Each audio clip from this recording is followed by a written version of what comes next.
Assalamualaikum warahmatullahi wabarakatuh. Selamat pagi kawan FH. Kembali lagi bersama saya Dewi Chandari di podcast FHUB. Pada pagi hari ini senang sekali podcast FHUB kedatangan seorang narasumber yang sangat luar biasa. Beliau adalah Bapak Ibnu Sangwidodo SHMH. Kita sapa dulu ya. Selamat pagi Pak Dodo. Saya manggilnya Pak Dodo ya. Selamat pagi Pak Dodo. Halo, selamat pagi Bu Dewi. Siap. Sehat Pak? Alhamdulillah, hari Jumat sehat, kita sama-sama kuning, ceria sekali. Iya, padahal kita nggak janjian ya Pak ya. Kalau hari ini kebetulan kok sama-sama kuning sama biru ini ya, senang sekali. Pada pagi hari ini Pak Dodo datang ke podcast FHUB untuk berdiskusi, mencerahkan kita nih, para kawan FH terkait dengan isu yang baru saja beberapa minggu ini, Pak Dodo, beberapa hari belakang ini, sangat heboh ya Pak Dodo ya, sangat heboh sekali terkait dengan putusan Mahkamah Konstitusi nomor 60 tahun 2024. Nah Pak Dodo, kalau boleh kita sharing-sharing sedikit nih ya Pak Dodo ya, terkait dengan putusan MK 60 tahun 2024. Sebelum kita mendiskusikan lebih lanjut, sebetulnya ada apa sih Pak Dodo di putusan MK nomor 60 tahun 2024 ini Pak? Silahkan. Ya, terima kasih Bu Dewi. Salam dari saya untuk kawan FH. Putusan Mahkamah Konstitusi nomor 60 itu sebenarnya tidak bisa dilepaskan dengan yang putusan Mahkamah Konstitusi nomor 70. Kalau putusan Mahkamah Konstitusi nomor 60 tahun 2024 itu tentang ambang batas terkait dengan dukungan partai politik untuk pencalonan kepala daerah, baik itu gubernur, wakil gubernur, atau bupati, wakil bupati, wali kota, wakil wali kota. Tetapi untuk putusan Mahkamah Konstitusi nomor 70 itu terkait dengan batas usia pencalonan. Batas usia ketika calon kepala daerah akan ditetapkan sebagai kepala daerah, calon kepala daerah. Nah, itu Bu Dewi. Memang ini agak menjadi dilematis begitu, karena sebelumnya Mahkamah Agung sudah mengeluarkan putusan juga. Kalau nggak salah di bulan Mei, saya lupa nomornya, tapi di bulan Mei bahwa Mahkamah Agung mengeluarkan putusan bahwa calon kepala daerah itu ketika dilantik, batas usianya ketika dilantik. Kalau untuk gubernur itu 30 tahun, gubernur dan wakil gubernur, tapi kalau untuk bupati, wali kota, dan wakil bupati, wakil wali kota itu 25 tahun. Tapi putusan Mahkamah Agung ketika dilantik. Nah, Mahkamah Konstitusi kemudian melakukan pengujian karena ada permohonan dari 2 orang mahasiswa, yang satu dari Jakarta, yang satu dari Jogja atau apa, saya lupa persisnya, permohonan terhadap undang-undang pemilihan kepala daerah. Akhirnya putusan Mahkamah Konstitusi memutuskan bahwa penetapan batas usia itu ketika ditetapkan sebagai calon kepala daerah. Nah, dilemanya awalnya di sana. Oke, baik. Memang ini Pak Dodo bisa kita bilang adalah sesuatu yang seksi sekali ya Pak Dodo, isu-isu tentang pilkada di tahun-tahun politik seperti ini Di Pak Dodo. tahun-tahun politik. Iya. Kemudian Pak Dodo, kalau kita pingin tahu sebetulnya apa sih implikasi dari putusan MA dan putusan MK ini. Kita tahu sebetulnya MA dan MK ini ya dengan check and balances sebetulnya memiliki kedudukan yang sama, Ya. tapi terkait dengan putusannya gimana nih Pak? Putusan MA, MK yang kemudian berbeda. Putusan MA bilang setelah dilantik menjadi kepala daerah, tetapi putusan MK mengatakan sebelum ditetapkan menjadi calon kepala daerah. Silakan. Ya, kalau kita lihat di Undang-Undang Dasar Negara Republik Indonesia pasal 24C, itu jelas bahwa lembaga yudisial kita atau lembaga peradilan kita itu jelas Mahkamah Agung dan Mahkamah Konstitusi. Artinya apa? Dua lembaga ini kedudukannya sama-sama sebagai lembaga negara yang kewenangannya diberikan oleh Undang-Undang Dasar. Oke, tapi kita lihat kewenangannya. Kalau Mahkamah Agung, kewenangannya adalah menguji peraturan-peraturan di bawah undang-undang terhadap undang-undang. Dalam hal ini PKPU, peraturan Komisi Pemilihan Umum terhadap Undang-Undang Pemilihan Kepala Daerah. Kemudian putusan Mahkamah Agung menetapkan bahwa batas usia itu ketika pelantikan. Nah, berbeda dengan Mahkamah Konstitusi. Kalau Mahkamah Konstitusi ini kewenangannya adalah menguji undang-undang terhadap Undang-Undang Dasar. Jadi dari derajatnya sudah lebih tinggi. Nah, yang diuji apa? Undang-Undang Pemilihan Kepala Daerah terhadap Undang-Undang Dasar. Nah, itu yang harus dimaknai dulu oleh kawan FH, bahwa walaupun lembaga ini sejajar, tapi derajat yang diuji berbeda. Otomatis apa? Ketika Mahkamah Konstitusi sudah memutuskan terhadap permohonan batas usia Undang-Undang Pilkada, maka DPR sebagai pembentuk undang-undang, lembaga yang membentuk undang-undang berdasarkan pasal 20 Undang-Undang Dasar, harusnya, idealnya, dan secara ketatanegaraan mengikuti putusan dari Mahkamah Konstitusi. Harusnya begitu. Supaya apa? Supaya marwah ketatanegaraan kita itu terjaga. Jangan DPR bikin jalan sendiri, sedangkan putusannya seperti itu. Baik. Sangat menarik sekali ya, Pak Dodo ya. Pak Dodo tadi menjelaskan bahwa MA dan MK memang lembaga negara yang sejajar, tetapi ternyata memiliki jenis putusan yang berbeda derajat gitu ya Pak Dodo ya. Dan sepertinya kawan FH, mahasiswa Fakultas Hukum khususnya sudah memahami hal itu. Yang menarik lagi Pak Dodo, kemarin 2 hari yang lalu sepertinya tiba-tiba Balik anggota DPR itu mengadakan rapat nih Pak Dodo yang sangat wow sekali. sangat WOW begitu ya. Nah, sebetulnya seberapa jauh sih kewenangan DPR? Bukankah rapat yang dilaksanakan oleh anggota DPR itu setelah putusan MK? Kalau kita tahu bahwa putusan MK itu final and binding gitu ya, dan memang harus ditaati oleh seluruhnya, ya memang harusnya itu. Kenapa kemudian seperti ada buru-buru ingin merevisi Undang-Undang Pilkada? Bagaimana Pak Dodo melihat itu? Kalau saya melihat apa yang dilakukan oleh Balik DPR RI merespon putusan Mahkamah Konstitusi itu saya melihat sebagai sesuatu yang reaksional dan terburu-buru. Kenapa? Badan legislatif ketika menyusun sebuah entah rancangan undang-undang apapun, tentu harus ada tahapan pembentukan peraturan perundang-undangan. Nah, tahapan itu panjang Bu Dewi. Kalau saya jelaskan di sini 4 SKS nggak cukup waktu kita. Tapi intinya bahwa reaksional yang dilakukan oleh badan legislatif tanda kutip untuk merespon bahwa dengan putusan MK ini ada pihak-pihak mungkin yang dirugikan. Nah, kalau kita berbicara bergeser ke ranah politik jadinya. Kita melihat bahwa banyak sekali koalisi untuk 2024-2029. Hampir semua partai masuk dalam koalisi KIM, itu Koalisi Indonesia Maju. Nah, merespon seperti itu sepertinya jika ada partai yang tidak terlibat dalam Balik itu sepertinya kok akan seolah-olah, ya bahasa saya ini jadinya, ditinggal oleh KIM itu tadi, sehingga mereka berkepentingan di periode 2024-2029. Respon yang reaksional itulah yang kemudian tidak didukung oleh perencanaan yang cermat, daftar inventarisasi masalah terhadap perubahan RUU Pilkada yang baik, tidak didukung juga oleh partisipasi masyarakat, karena semua ini dilakukan serba cepat. Bayangkan, dalam 1 hari di tanggal 20 Agustus, dalam 1 hari bisa mengesahkan undang-undang. Gimana ceritanya? Undang-undang tidak ada dalam sejarah ya, dalam sejarah pembentukan undang-undang dalam 1 hari. Itu luar biasa. Bagaimana ruang partisipasi masyarakat bisa terbuka di sana? Padahal sekarang ruang partisipasi masyarakat itu sangat terbuka, apalagi Undang-Undang 13 tahun 2022 itu membuka pintu selebar-lebarnya aspirasi masyarakat dalam setiap tahapan pembentukan undang-undang. Ya itu mencederai demokrasinya di sana. Ya, memang kemudian Pak Dodo kalau kita lihat terkesan sangat terburu-buru begitu, kemudian dan akhirnya ini memang ketika saya melihat kita Pak, isi podcast, saya sangat menunggu bagaimana keputusan DPR nih.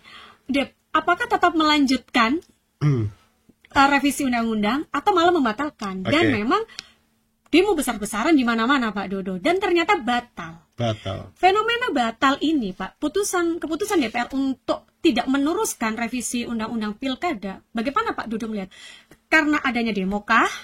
Atau memang memang harusnya batal gitu. Bagaimana Pak Dodo melihatnya? Kalau memang DPR sebagai tanda kutip wakil rakyat benar-benar ingin mewakili hati nurani rakyat, harusnya dia membatalkan itu tanpa perlu salah satu fraksi tidak hadir. Harusnya pimpinan Balik sudah dengan sadar kita batalkan ini RUU, karena kita sebagai tanda kutip wakil rakyat, kita harus memahami apa yang diinginkan rakyat, maka seharusnya batal. Bukan batal karena fraksi PDIP tidak datang. Oh, memang otomatis fraksi PDIP tidak datang, tidak quorum Bu Dewi, tidak quorum, tidak bisa dilanjutkan sidang paripurna. Tapi harusnya dari awal pimpinan balik sudah harus membatalkan ini, gitu loh. Kalau masih tanda kutip punya hati. Baik, menarik Pak Dodo. Ini yang kawan FH harus tahu ya. Sebetulnya memang batalnya DPR membatalkan revisi Undang-Undang Pilkada ini juga karena memang tidak quorum ya. Tidak quorum. Fraksi PDIP itu tidak hadir gitu. Dan di saat yang bersamaan ada demo besar-besaran. Nah, ini kawan Eva harus meng-highlight bahwa batalnya itu juga karena itu tidak quorum rapat itu. Baik Pak Dodo, ini sangat menarik sekali. Kemudian Pak, kalau kita baca di berita-berita begitu ya Pak Dodo, bahwa sebetulnya di putusan 60 itu juga ada angin segar Pak Dodo. Angin segar bagi partai-partai yang tidak memiliki representasi dari masyarakat. Apakah seperti itu? Ya. Ataukah bagaimana sih sebetulnya putusan 60 2024 ini Pak? Ya, kita memahami bahwa selama ini pintu untuk menjadi calon kepala daerah itu selain dukungan partai politik juga boleh dari pintu independen. Artinya, orang yang tidak punya latar belakang partai politik atau orang yang tidak didukung oleh partai politik tetap boleh mencalonkan dari pintu independen.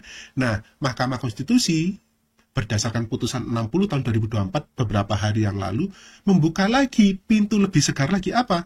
Boleh dari dukungan partai yang partai tersebut tidak punya kursi di DPRD setempat, di DPRD kota kabupaten tersebut. Artinya apa? Tidak melulu Bu Dewi calon kepala daerah yang maju itu harus didukung oleh koalisi partai. Boleh kok, walaupun partai tersebut tidak memiliki wakil. Artinya di sini calon-calon yang didukung partai tapi tidak memiliki kursi di DPRD itu bisa disamakan dengan calon independen. Artinya semakin banyak kans terbuka bagi putra-putra terbaik daerah untuk menjadi pemimpin di daerah tersebut begitu loh. Nah, itu yang pertama. Yang kedua, saya melihat putusan MK 60 tahun 2024 ini juga untuk meruntuhkan, ini bahasa saya ya Bu Dewi ya, meruntuhkan arogansi dari partai-partai besar di daerah-daerah. Ada daerah-daerah tertentu yang dikuasai partai berwarna hijau misalnya. Ada daerah-daerah tertentu yang dikuasai berwarna kuning. Ada daerah-daerah tertentu yang menguasai partai-partai berwarna merah. Nah, supaya tidak hegemoni partai itu terus-terusan di daerah itu gitu loh. Artinya ada keseimbangan. Ada keseimbangan antara representasi politik atau orang-orang yang memiliki investasi sosial yang bagus didukung masyarakat tapi juga bisa maju. Nah, keseimbangan itu yang diharapkan apa jadinya nanti? Pemerintahan daerah yang sehat, pemerintahan daerah yang bersih, pemerintahan daerah yang transparan, yang menghargai rakyat dan seterusnya. Nah, itu angin segar yang ingin dibuka MK, membuka pintu selebar-lebarnya, siapapun boleh kok mencalonkan. Baik. Menarik sekali Pak Dodo ya. Sebetulnya putusan 60 ini Pak Dodo, kita nggak boleh memandang bahwa ini semuanya buruk atau merugikan banyak pihak gitu ya. Bahkan ternyata dengan adanya putusan 60 dan kemudian masyarakat menilai bahwa ini lembaga Mahkamah Konstitusi memperbaiki citranya begitu ya. Sempat kemarin tercoreng pada saat capres, cawapres begitu, dan kemudian sekarang ingin memperbaiki citranya. Ini ada yang menganggap ini angin segar Pak Dodo. Ada yang menganggap, wah ini kenapa kok jadi penetapan ambang batas umurnya tuh saat ditetapkan. Ini kan mungkin merugikan beberapa pihak gitu ya Pak Dodo. Pertanyaan saya kemudian adalah, kemungkinan apa sih Pak Dodo yang mungkin bisa terjadi pasca putusan MK nomor 60 ini? Ya, oke. Gini Bu Dewi, kemungkinan yang akan terjadi pasca putusan MK 60 terkait dengan ambang batas. Nah, saya melihat bahwa dengan semakin terbukanya pintu dari Mahkamah Konstitusi untuk siapapun warga negara Indonesia mencalonkan diri sebagai calon kepala daerah, baik itu gubernur, wakil gubernur, atau bupati, wali kota, wakil bupati, wakil wali kota, itu meruntuhkan jika misalnya suatu daerah ada dominasi keluarga, klan. Nah, banyak tuh sekarang daerah-daerah dikuasai klan atau keluarga tertentu. Nah, itu yang pertama. Jadi tidak memperkecil atau meminimalisir dominasi klan politik. Itu yang pertama. Yang kedua, kalau ada juga daerah-daerah yang kotak kosong, calonnya hanya satu, tidak ada calon yang lain karena memang harus melalui partai politik, sedangkan banyak juga kok orang pintar di negara kita, orang berkualitas yang tidak mau masuk partai politik, akhirnya di daerah tersebut kotak kosong. Nah ini kan akan jadi problem berikutnya, kalau misalnya suatu saat kotak kosongnya yang menang. Nah kan lucu juga nanti kan, bagaimana kotak kosong yang menang, itu yang kedua. Yang ketiga, saya melihat dengan semakin terbukanya pintu melalui putusan 60 ini, harapannya banyak putra-putra daerah yang lahir, putra-putra daerah yang benar-benar tahu problematika di daerahnya, investasi sosialnya sudah sangat besar bagi masyarakat di sekitarnya, tapi tidak ingin tersandra kepentingan politik, tidak ingin tersandra kepentingan partai tertentu, maka dia bisa menjadi calon kepala daerah. Masalah nanti menang atau tidak itu kita serahkan pada pilihan rakyat, pada proses ketika hari pemilihan. Tapi paling tidak ada ruang-ruang yang lebih terbuka lagi siapapun bagi warga negara Indonesia untuk terlibat aktif dalam pemerintahan. Bagaimana di Undang-Undang Dasar diakui dan dilindungi hak dipilih itu. Gitu Bu Dewi. Oke, baik. Menarik sekali Pak Dodo ya. Kalau kita lihat memang, kalau saya memandangnya Pak Dodo, ini tuh banyak positifnya sebetulnya. Kita kemudian bisa menggali putra-putra daerah yang punya potensi, punya kapasitas, punya berkualitas gitu ya Pak Dodo. Satu pertanyaan terakhir dari saya Pak Dodo selaku host pada pagi hari ini, dan Pak Dodo sebagai ahli, saya bisa bilang ahli hukum pemilu ya Pak Dodo ya. Apa sih harapan terbesar dari Pak Dodo melihat fenomena yang kita alami, kita lihat ini, apa harapan Pak Dodo di pemilu kada pada tahun ini? Silakan. Harapan saya begini, satu, biaya demokrasi kita beberapa tahun terakhir ini, setiap event apapun, entah pemilihan kepala daerah, entah pemilihan anggota DPRD, baik DPRD kota kabupaten atau provinsi, pemilihan DPR RI, DPD dan semuanya, ongkos demokrasi kita itu mahal, serius mahal. Ongkos demokrasi kita itu mahal. Bagaimana kemudian seorang calon ketika sudah berangkatnya saja mahal, nggak kemudian korupsi belakang-belakangnya. Nah, dengan dibukanya pintu selebar-lebarnya siapapun boleh masuk, siapapun boleh mencalonkan diri, artinya ini membuat persaingan lebih sehat, otomatis ongkos demokrasi kita bisa turun. Nggak perlu mahal lagi, oh mau jadi bupati di daerah ini harus sedia duit sekian M. Nggak perlu lagi seperti itu. Dengan ongkos demokrasi semakin turun, semakin murah, maka demokrasi kita semakin sehat. Dengan demokrasi semakin sehat, maka ketika nanti mereka menjabat sebagai kepala daerah, juga bisa memimpin secara arif dan bijaksana. Saya ingin tekankan satu hal begini Bu Dewi. Menjadi kepala daerah, ya Bapak Ibu sekalian dan kawan FH, menjadi kepala daerah itu tidak hanya jabatan politik. Sekali lagi saya garis bawahi, tidak hanya jabatan politik. Tapi menjadi kepala daerah itu menjadi contoh dan pengayom bagi warga di daerah itu, di kota itu. Sehingga ketika dia menjadi contoh dan pengayom, harusnya dia bisa menjadi bijaksana, wise begitu ya. Dia bisa menjadi contoh figur yang baik. Dan dia ketika nanti suatu saat masa jabatannya habis, dia tetap dicintai oleh warganya. Bukan malah dijelek-jelekan ketika dia turun dengan bangga, dengan arif dan bijaksana. Ketika dia turun setelah masa jabatannya selesai, warga tetap mencintai beliau. Itu kan jadi indah sekali ya Bu Dewi ya. Itu harapan saya itu sana. Baik, terima kasih Pak Ibnu Sangwidodo atas pencerahannya terkait putusan MK yang menghebohkan warga negara Indonesia, menghebohkan netizen, bahkan Pak Dodo di beberapa hari terakhir. Dan semoga kawan FH yang di rumah, Bapak Ibu sekalian yang menyaksikan tayangan ini tercerahkan oleh materi pandangan dari Pak Ibnu Sangwidodo SHMH. Beliau adalah ahli hukum pemilu. Terima kasih Pak Dodo. Sama-sama Bu sudah Dewi, datang sama-sama ke FHUB Podcast. Jangan kapok diundang lagi Senang untuk sekali membahas hal-hal yang berkaitan dengan pemilu. Terima kasih kawan FH sudah menyimak. Jangan lupa like, comment, and subscribe video FHUB Podcast. Selamat siang. Assalamualaikum warahmatullahi wabarakatuh.